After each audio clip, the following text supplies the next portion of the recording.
want justice. We want justice. We want justice. We want justice. We want justice. We want justice. అసెంబ్లీలో job calendar వెంటనే విడుదల చేయాలి.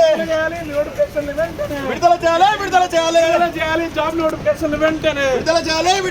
అరెస్టులను ఖండించండి. అక్రమ అరెస్టులను పెట్టుకుంటే ఖబర్దార్ రేవంత్ రెడ్డి.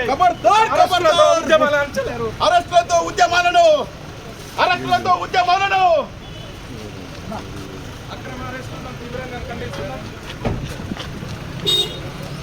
అక్రమ అరెస్టులను తీవ్రంగా ఖండిస్తున్నాం. ఈరోజు ముఖ్యమంత్రి రేవంత్ రెడ్డి గారు అసెంబ్లీలో నిరుద్యోగ జేఏసీ ఉద్యమానికి నాయకత్వం వహిస్తున్న మా ఆర్ఎల్ మూర్తి అన్న ఉస్మానియా యూనివర్సిటీ చెలో అసెంబ్లీ వరకు కార్యక్రమాన్ని నిర్వహించారు. ఈ కార్యక్రమానికి 42% రిజర్వేషన్ స్ట్రగుల్ కోఆర్డినేషన్ కమిటీ సంపూర్ణమైన మద్దతు ఇస్తుంది. ఎందుకంటే ఈ 42% బీసీ రిజర్వేషన్ల విషయంలో కూడా ఈ రేవంత్ రెడ్డి ప్రభుత్వం మోసం చేసింది. 17.7% రిజర్వేషన్లు ఇచ్చింది.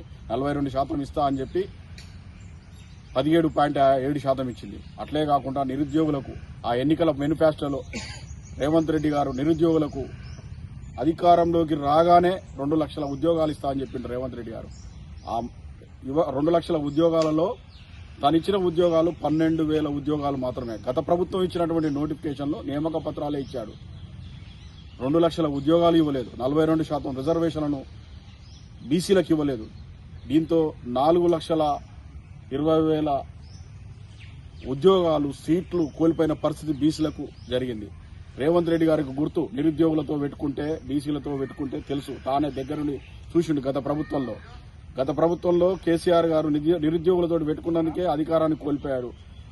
ఈ రేవంత్ రెడ్డి గారికి కూడా చెప్తున్నాం, రాబోయే రోజుల్లో పెద్ద ఎత్తున బీసీ విద్యార్థులు 42% రిజర్వేషన్ సంబంధించినటువంటి నాయకత్వం, నిరుద్యోగ నాయకత్వం అంతా ఐక్యమై ప్రజా ఉద్యమాన్ని నిర్వహిస్తాం. భవిష్యత్తులో మీ ప్రభుత్వాన్ని కూలదీసే పాత్ర ఈ నిరుద్యోగులు బీసీ సంఘాలే తీసుకుంటాయని హెచ్చరిస్తున్నాం.